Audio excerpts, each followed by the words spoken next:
সব হিসাব উল্টে গেল। শেখ হাসিনার দেশে ফেরা ট্রাভেল পাসের দায়িত্ব সরাসরি নিজের হাতে তুলে নিলেন খোদ পরাশক্তি মার্কিন যুক্তরাষ্ট্র।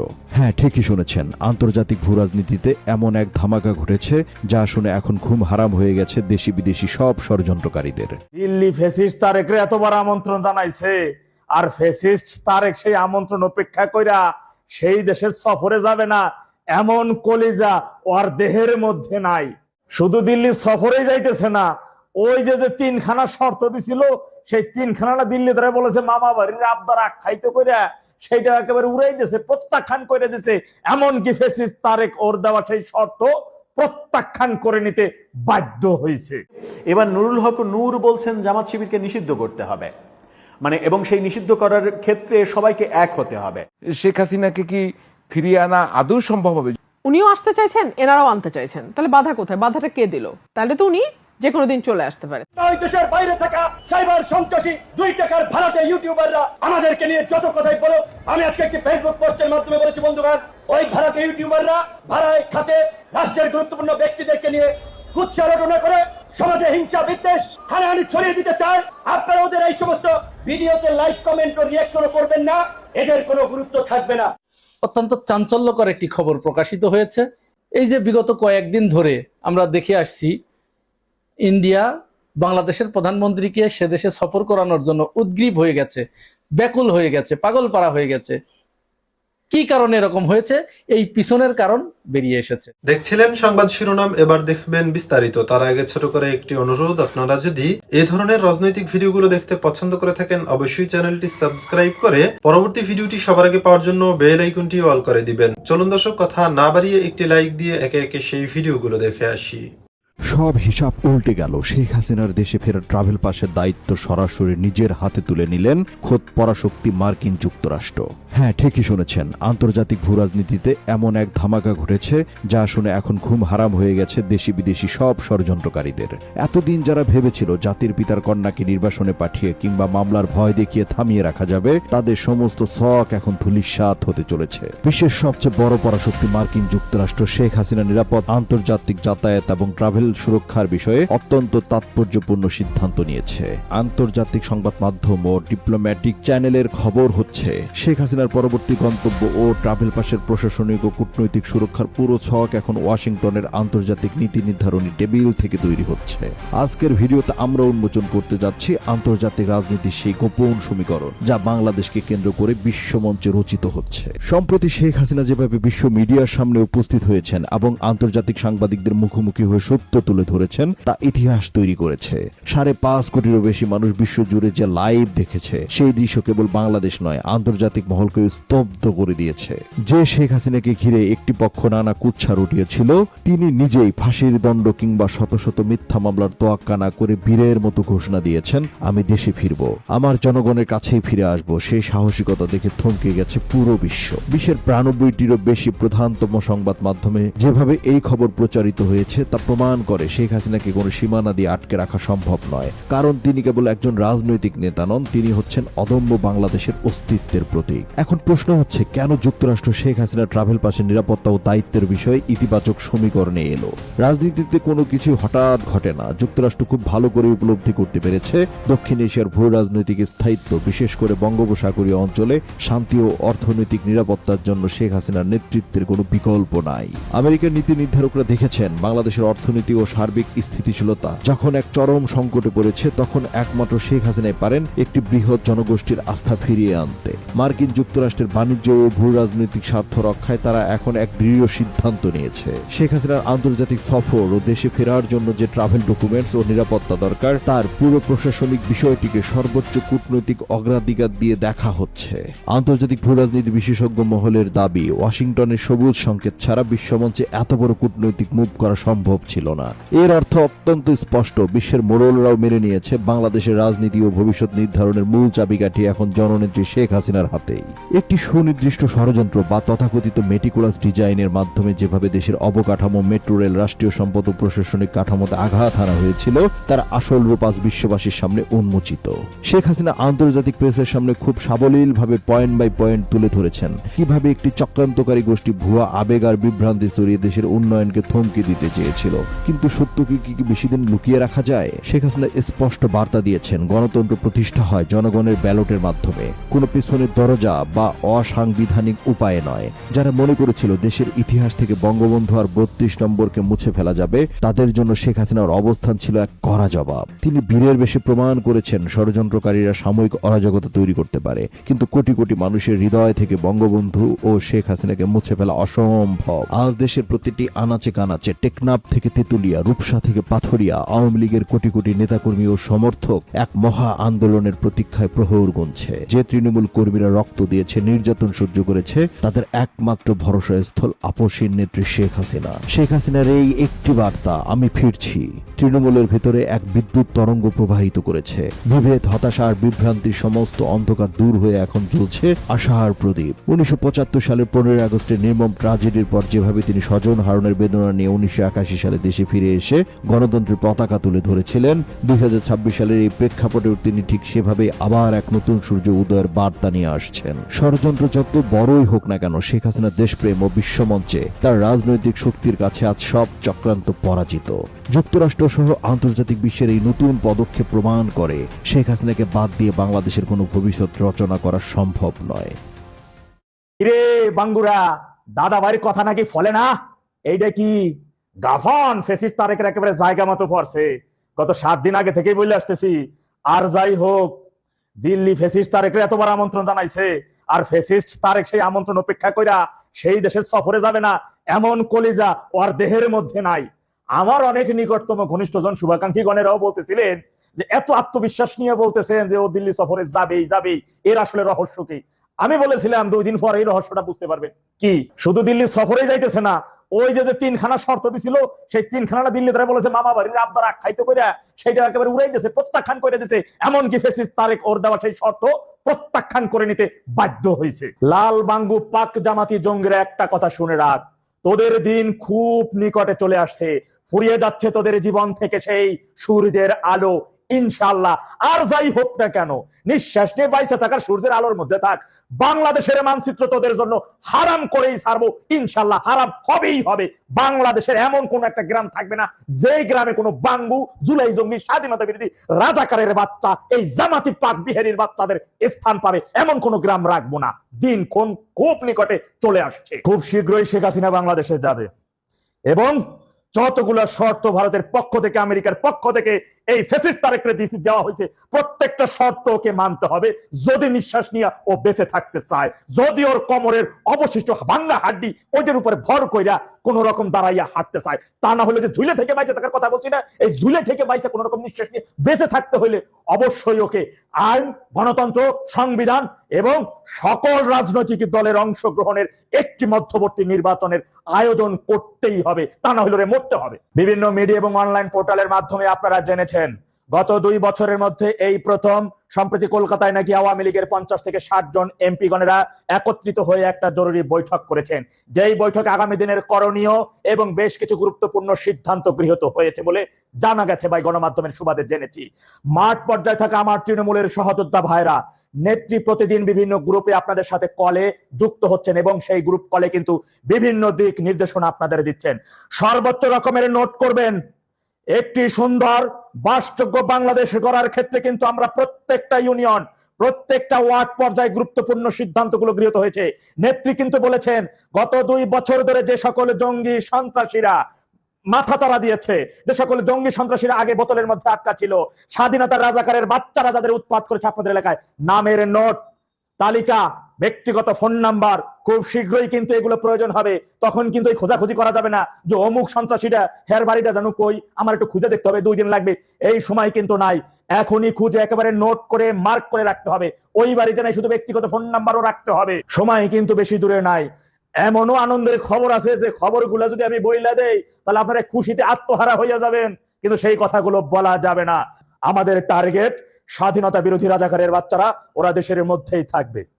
ওরা দেশের বাইরে কোনোভাবে ভাইগে যাইতে পারলে ওই দেশের বাইরে থেকে ওই বাংলাদেশের সার্বভৌমত্ব নিয়ে ওরা একের পর এক ষড়যন্ত্র অব্যাহত রাখবে।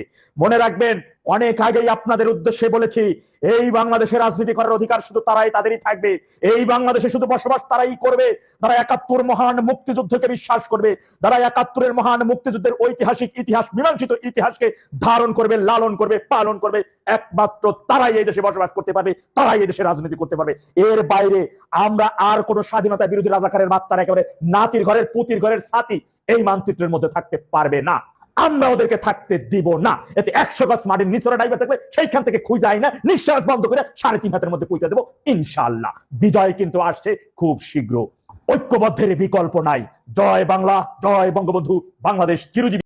সম্প্রতি নুরুল হক নূরের দল গণ অধিকার পরিষদ তার সঙ্গে কুষ্টিয়াতে জামাতের সঙ্গে বেশ সংঘর্ষ ঘটনা, জামাতের এমপি আমির হামজার গাড়ি ভাঙচুর, এই ঘটনাগুলো দেখেছি। আমির হামজা বেশ খেপাটে মন্তব্য সব করেছেন, সেগুলোও দেখেছি। এদিকে নুরুল হক নূরও বেশ খেপাটে আচরণ করেছেন, সেগুলোও দেখেছি। অতি সম্প্রতি আরও একটা ঘটনা ঘটেছে নুরুল হক নূরের নানা বিষয় নিয়ে, আমরা সত্য মিথ্যা জানি না, নানা বিষয় নিয়ে একজন বিদেশে অবস্থানরত প্রবাসী কন্টেন্ট ক্রিয়েটার তিনি একটি ভিডিও তৈরি করে মানে একটা তুলকালাম কাণ্ড শুরু করে দিয়েছেন কিংবা করে ফেলেছেন, সেটা নিয়েও বিস্তর আলোচনা চলছে। সেই আলোচনার ফাঁকে এবার নুরুল হক নূর বলছেন জামাত শিবিরকে নিষিদ্ধ করতে হবে, মানে এবং সেই নিষিদ্ধ করার ক্ষেত্রে সবাইকে এক হতে হবে। হঠাৎ করে এই নিষিদ্ধ করার রাজনীতির ব্যাপারে আবারও মাথার মধ্যে মানে বাংলাদেশের রাজনীতিবিদদের এই ভূতটা কেন চাপছে? তিনি কেন হঠাৎ করে মনে করছেন যে আওয়ামী লীগকে যেভাবে নিষিদ্ধ করা হয়েছে ঠিক তেমনি জামাতকেও নিষিদ্ধ করতে হবে? নিষিদ্ধেই কি সমাধান? কোন প্রেক্ষাপটে তিনি এটা বলছেন? তার এই মন্তব্য সরকারকে বিব্রত করবে কিনা সরকারের মন্ত্রী হিসেবে যখন তিনি কাজ করছেন? চলুন একটু আলোচনা করে বোঝার চেষ্টা করি এমন খ্যাপাটে আচরণ, কথাবার্তা তার কাছ থেকে কেন আমরা পাচ্ছি। থাকবেন পলিটিক্স টিভির নিয়মিত। প্রতিমন্ত্রী নুরুল হক নূরের কথা বলছিলাম। নুরুল হক নূরের ব্যাপারে অনেকেই অনেক অভিযোগ করেন যে ছাত্রনেতা থেকে বিভিন্নভাবে তিনি অর্থ সম্পদের মালিক হয়েছেন। এই অভিযোগগুলো তার বিরুদ্ধে করার ব্যাপার আমরা দেখি অনেকেই। তার চাইতে বহু গুণ অভিযোগ আমরা দেখি জুলাই আন্দোলন যারা করেছে, শীর্ষ জায়গায় শীর্ষ নেতৃত্বে যারা ছিলেন, তাদের মানে ছাত্র অবস্থা থেকে মাত্র ১ বছরের মধ্যে জীবন মান এত দ্রুত পাল্টে গেল কিভাবে, এই প্রশ্ন উঠতে শুনেছি। নূর যে মন্তব্যটা করছেন তার শিরোনামটা দেখে নিন, চ্যানেল 24-এর এই শিরোনামটা, প্রয়োজনে জামাত শিবিরকে নিষিদ্ধ করতে হবে। নুরুল হক নূর কেন করতে হবে চলুন একটু জানি। তিনি বলছেন যে প্রয়োজনে রাজনৈতিক ঐক্যমত্য তৈরি করে জামাত ইসলামী এবং ইসলামী ছাত্র শিবিরকে নিষিদ্ধ করতে হবে। রাজনৈতিক ঐক্যমতের প্রয়োজনীয়তা তিনি মনে করছেন, এবং এই ঐক্যমতে কারা থাকবে? নিশ্চয়ই এনসিপি থাকবে না। আর এনসিপি না থাকলে তো এটা ভাইটাল ব্যাপার। এনসিপির সারা দেশে শক্তি কতটা সেটা ব্যাপার না, কিন্তু ঢাকাতে কেন্দ্রীয় রাজনীতিতে, সরকারকে প্রভাবিত করার রাজনীতিতে তাদের তো একটা ভূমিকা রয়েছে, সেটাও ফেলে দেওয়ার ব্যাপার না। ঢাকা মেডিকেল কলেজ হাসপাতালে কুষ্টিয়ায় জামাত শিবিরের সঙ্গে সংঘর্ষে আহত ছাত্র অধিকার পরিষদের নেতা সোহানুর রহমানকে দেখতে যান তিনি। পরে হাসপাতালের সামনে সাংবাদিকদের সঙ্গে আলাপকালে তিনি এমন মন্তব্য করেন। তিনি বলেন, আওয়ামী লীগ সরকার জামাত শিবিরকে নিষিদ্ধ করেছিল, পরে অন্তর্বর্তী সরকার সেই নিষেধাজ্ঞা তুলে নেয়। এখন নির্বাচিত সরকারকে বিষয়টি নিয়ে ভাবতে হবে। প্রয়োজনে রাজনৈতিক ঐক্যমত্য তৈরি করে জামাত শিবিরের মতো উগ্রবাদী সংগঠনকে নিষিদ্ধ করতে হবে। 2024 সালের গণঅভ্যুত্থানে গণহত্যার দায়ে আওয়ামী লীগের কার্যক্রম নিষিদ্ধ হয়েছে উল্লেখ করে তিনি বলছেন, ৭১ সালে এর চেয়েও ভয়াবহ গণহত্যা, লুটপাট ও ধর্ষণের ঘটনা ঘটেছে। এসবের সঙ্গে জামাত শিবিরের সংশ্লিষ্টতার অভিযোগ রয়েছে, তাই তাদেরও নিষিদ্ধ করা দরকার। তিনি বলছেন, জামাত শিবিরকে নিষিদ্ধ না করলে দেশে উগ্রবাদ মাথাচাড়া দিতে পারে এবং আন্তর্জাতিক অঙ্গনে বাংলাদেশের ভাবমূর্তি সংকটে পড়তে পারে। জাতিসংঘ বলছে, আল কায়দা বাংলাদেশকে লক্ষ্যবস্তু করতে পারে, জামাত শিবিরের মাধ্যমে এসব কর্মকাণ্ড চালানো হতে পারে। জাতিসংঘের এই কথাটাকে তিনি গুরুত্ব দিচ্ছেন, কিন্তু তার স্বরাষ্ট্রমন্ত্রী, তার পররাষ্ট্র প্রতিমন্ত্রী তারা তো বলছেন জাতিসংঘের এই রিপোর্টটা এগুলো ভুয়া, উদ্দেশ্য প্রণোদিত এবং এটা ফ্যাসিস্টের তৈরি করা ব্যাপার। এটা তো শুনছি আমরা। তিনি বলছেন, আওয়ামী লীগ সরকারের আমলে জামাত শিবির মজলুম অবস্থায় থাকলেও গত 6 মাসে তারা জালেম সংগঠনে পরিণত হয়েছে। এই উগ্রবাদী গোষ্ঠীকে এখন থেকে প্রতিরোধ ও প্রতিহত করতে হবে, তা না হলে ভাইরাসের মতো তারা ছড়িয়ে পড়ে সমাজ ও দেশের জন্য ক্ষতি বয়ে আনবে। জামাত শিবির ও আওয়ামী লীগ একই ধরনের ফ্যাসিস্ট, এমন মন্তব্য করেছেন তিনি। বলছেন, আওয়ামী লীগ সুযোগ পেয়ে ফ্যাসিস্ট হয়েছে, জামাত শিবির সুযোগ না পেয়েও যেসব তাণ্ডব চালিয়েছে তাতে তাদের অতীতের সহিংসতা, ধর্ষণ ও দখলদারিত্বের ইতিহাস সামনে এসেছে। বর্তমান সরকারের উপরে চাপ তৈরি করে জামাত রাজনৈতিক স্বার্থ হাসিল করতে চাই বলেও তিনি অভিযোগ করছেন। অনেক বেশি শক্ত শক্ত কথা বলে ফেললেন তিনি। এখন দেখা যায় তার এই শক্ত কথার প্রতি উত্তরে জামাত কি বলে, জামাতের অবস্থান কি হয়, এনসিপির অবস্থান কি হয়। আবার নুরুল হক নূরের এই বক্তব্যই বা কতখানি গ্রহণযোগ্য?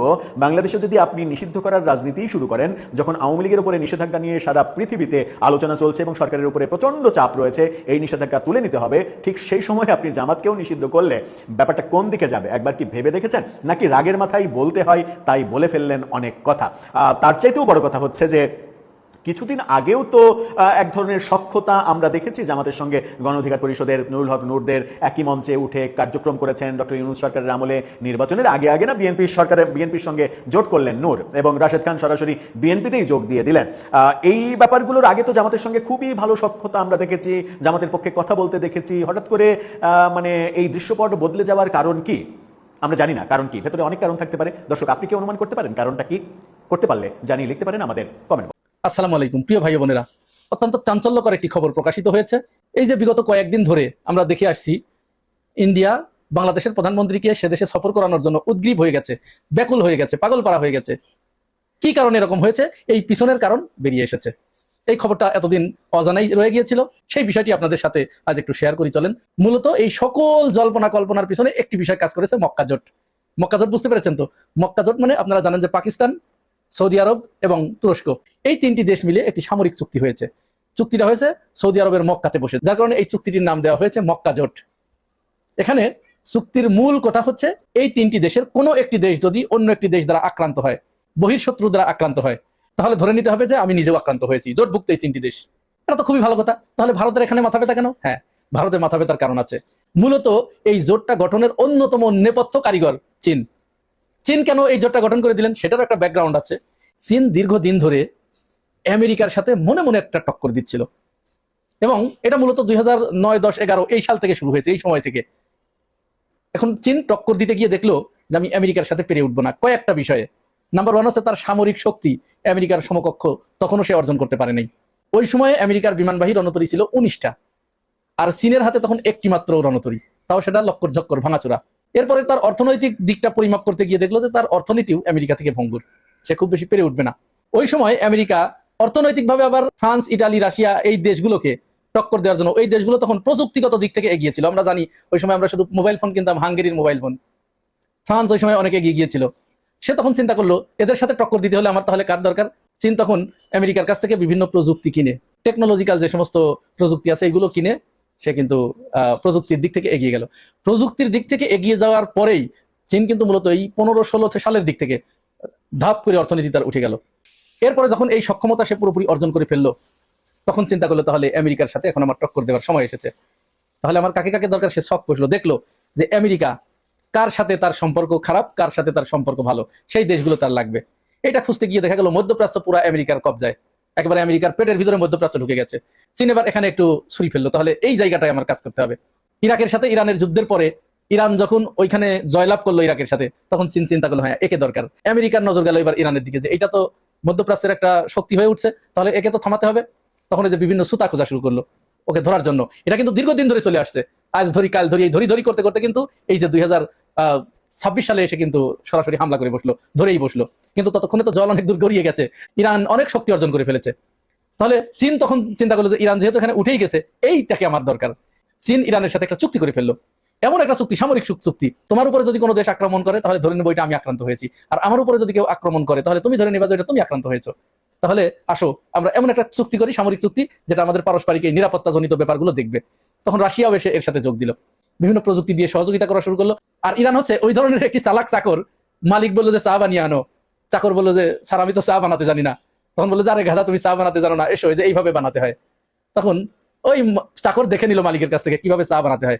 এইবার এইটাকে সে বিভিন্ন ভাবে রেক্টিফাই করা শুরু করলো যে স্যার সাথে আর কি কি লাগে। হঠাৎ করে একদিন চায়ের সাথে সিঙ্গারাও এনে দিল যে স্যার খান, এটা তুমি কোথায় শিখলে? বলে যে আপনি চা বানাইছেন, এইভাবে আমি বিভিন্ন জিনিস গবেষণা করে বানিয়ে ফেলেছি। তো ইরান হচ্ছে এরকম, চীনের কাছ থেকে বিভিন্ন প্রযুক্তি নিয়েছে, প্রযুক্তি নিয়ে ওইগুলোকে গবেষণা করে করে ওইটা থেকে আলাদা ধরনের আরেকটি সামরিক অস্ত্র বানিয়ে ফেলেছে। বিভিন্ন সময় বিভিন্ন জায়গায় যে ড্রোনগুলো ছুড়েছে, ওই ড্রোনগুলো নিয়েছে, কালেক্ট করেছে, ওর ধ্বংসাবশেষগুলো নিয়ে চিন্তা ভাবনা করেছে যে আসলে কি আছে এখানে, এর ভিতরে কি কি প্রযুক্তি তারা ব্যবহার করেছে, কি করে এটা উড়িয়ে এইভাবে আসলো, সবকিছু বিচার বিশ্লেষণ করে সে ওর থেকে উন্নত মানের ড্রোন বানিয়ে ফেলেছে। এরকম চালাক চাকর। তাহলে এখানে সে ইরানকে পেয়ে গেল আমেরিকার সাথে টক্কর দেওয়ার জন্য। তাহলে তার একটা হাত হয়ে গেল, একটা শক্তি তার তৈরি হয়ে গেল। এরপরে সে চিন্তা করলো মধ্যপ্রাচ্যে তো এখনো আমেরিকার ক্ষমতা অক্ষত রয়েছে, কি করা যায়? তখন সে দীর্ঘদিন ধরে পাকিস্তানকে বলা শুরু করলো যে আমেরিকা তো তোমার উপরে যে কোনো মুহূর্তে বিলাপ হয়ে যেতে পারে, তাহলে তোমার এমন সক্ষমতা অর্জন করতে হবে যে ওইটা থেকে তোমাকে অন্য তোমার মুসলিম কেউ যাতে তোমাকে রক্ষা করতে আসে। তাহলে কাকে কাকে নেওয়া যায়?